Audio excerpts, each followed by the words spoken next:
surat seterusnya, muka surat 87. Muka surat 87. Ini yang saya kata dah belajar dengan matematik. Buat bab 6.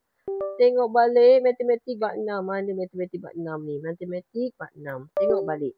Lorekkan. Matematik bab 6. Buka buku teks matematik.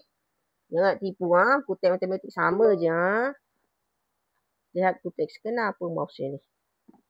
Okey, matematik bab 6. Okey, tengok balik. Yang nak lorek-lorek. Ni. Contoh 5. Okey, lorekkan rantau mewakili ketaksamaan diberikan. Ini. Jadi kena lihat. Tengok balik. Bagaimana lorekkan tersebut. Sama je. Okey, kita tengok balik. Okey, dekat sini. Macam mana kita nak tahu ia rantau berlorek? Kita tengok dia punya ketaksamaan yang diberi. Apakah ketaksamaan yang diberi? Okey, lihat X kita, Y kita. Mana cursor ni? Sabar. Bawa bertenang. Okey, X, Y. Hilang cursor ni. Dia tak nak kawan dengan saya. Okey, X, Y, terbalik punya. Okey. Tengok X, Y. Okey ni. X, Y. Okey, kita tengok X dan Y. Jika kita perhatikan X, Y besar. Bila X, Y besar bermaksud X besar mesti nilai positif. Bila nilai positif akan bergerak sebelah kanan. Y kita positif akan bergerak ke atas. Bermaksud kamu kena tahu pergerakan sebelah kanan. Okey, betul.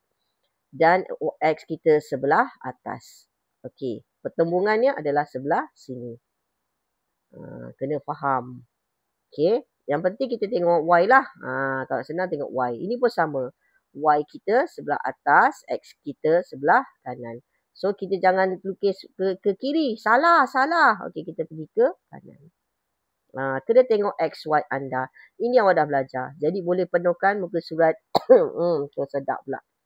Muka surat 87. Paling mudah. Hari ni saya buat sampai muka surat 87 dan 88 boleh kot ni. Okey, 87. Kita lihat 88. Sekejap, saya dah scan belum? 87. Okey, ni bawah sama. Tengok. Okey, yang tadi tu kamu lorekkan. Okey, untuk contoh yang bawah ni, kita tengok sama je. Sebab sekarang ni, ini ia kecil. So, dia akan lorek ke bawah. Okey, dan dia akan lorek ke kiri. So, 7. Ambil 7 sini. Ambil pembaris. Cikgu malah ambil pembaris. Okey, tegak macam gini. Lebihkan. Jangan kau tak guna pembaris. Okey, lepas tu ke bawah dan ke kiri. Ini kawasan lorekkan dia. So, jenis apa? So, ini pun sama. Ini dah nyata dia kata negatif. Ini pun nyata dia nyata apa? So, lihat betul.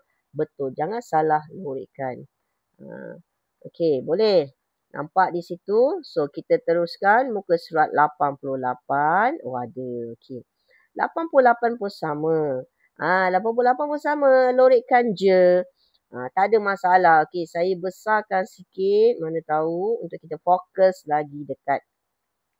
Cara nak melorekkan, awak tengok soalan.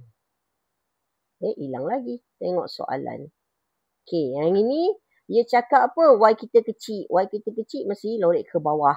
Mana Y kecil? So, buat anak panah. Satu je. Kau tak payah buat banyak. Satu. So, kita akan tahu kalau yang kita bawah. Ini Y kita besar. Betul? Nganga. So, bila nganga, Y tu akan lorek ke atas. Mana persamaannya? Ini. So, Y tu akan lorek ke atas. Cikgu kau tak nampak atas ni. Saya ingat dia ke atas macam ni. Okay? And then ini. Dia kecil. Nampak? Anak panah ke bawah.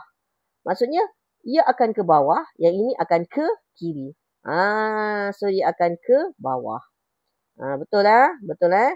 So, ini ke sini. Jadi, kat mana pertembungan ketiga-tiga anak panah? Kawasan ni lah. Kena perhatikan. Okey. Saya buat yang nombor 3. Nampak? Nganga. Nganga ke mana? Ke kanan. Ingat, X arah dia ke kiri atau ke kanan. Terbalik pula cakap ni. Ini ke kanan, ini ke kiri. Ini kanan, ini kiri. Okey, kalau Y naik atas atau turun bawah. So, kita kena lihat. Ini ke kanan. Mana Y kamu? Mana Y? Mana X? Sorry. Mana X-nya? X-nya mana? Ia tak bagilah cikgu. Kalau ia tak bagi, kamu kena wujudkan dia. Maksudnya ni tak ada masalah ni. Ini tak ada. Okey, kosong. Maksudnya kawasannya ke sana. Ke atas. Ke kanan. Okey. Lepas tu, ini ke atas. Besar, nganga. Mana? So, ke atas anak panah. Ke atas anak panah. Lepas tu, ini kecil. Kecil. Jadi, dia mesti ke bawah. Kita tengok Y je. Ke Y dia dah settle. Ke bawah. Ke bawah.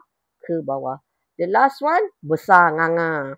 Y kita ke atas. Ke atas. Ke atas. Jadi, bertemu kat mana? Sini. Bertemu, berkumpul. Okey, satu lagi. Untuk materi tambahan, sebelum terlupa. Bila kamu lorikkan, syarat dia mesti tulis R. Supaya nanti yang the next ni, kamu kena faham. Walaupun kat situ tak ada tunjukkan. So, sebenarnya bila kita lorikkan ia, kena tulis R dahulu. Ia kena gini. Ia kena gini. Okey. Pastikan ada huruf R. Tak nak R-nya tu dilanggar. R tu biar kita tahu itu adalah R. So, ini okay, kita buat satu ruangan. Mesti tulis huruf R. Okey, boleh tak ikut?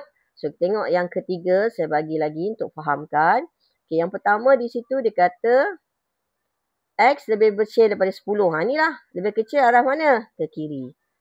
X lebih besar. Y kita kecil kan? Y kita kecil maksudnya ke bawah. Y. Tengok Y. Okey. Ni arah ke bawah. Kita dah jumpa. Lepas tu X tambah Y lebih kecil daripada 15. Ke bawah juga. Mana ni? Ini mana? Mana ni? Ini ke sini. Salah. Okey. Ini arah dia. Okey. The last one lebih besar naik atas. Dia nampak tak pertembungan dia kat situ? So, tu dari R. So, kita tutup di sini. Ini adalah kawasan lorikan. Okey, siapkan untuk yang lain.